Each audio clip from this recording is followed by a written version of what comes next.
guys, my name is Maggie and I'm a patient coach with 11 Health. I found out about 11 Health because they actually reached out to me from seeing one of my YouTube videos. I do YouTube videos all about ostomies. Ever since I got my ostomy, I have wanted to work with ostomy patients. I actually became a nurse because of all of the surgeries that I had, and I was very inspired by the nurses that worked with me.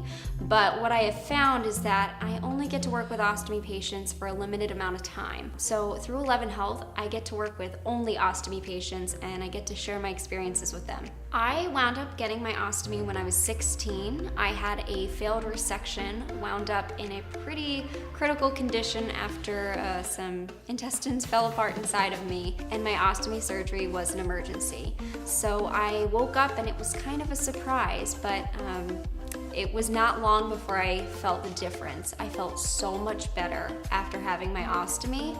Technically, it was made as a temporary stoma, but 9 years later, I still have it. When I first got my ostomy, I thought that things would be completely different and I wouldn't be able to do everything that I'm currently doing now. Having it has not changed my life in a negative way at all. It's actually made it possible for me to do all of the things that I dreamed about doing as a child. One piece of advice that I always have given my patients with ostomies is that they should educate themselves as much as they can, learn everything, so that way if you come up with a situation that you've never experienced before, you know how to handle it.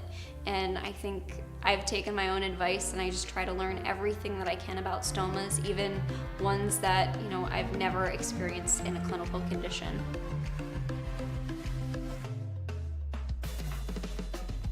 Knowledge is power!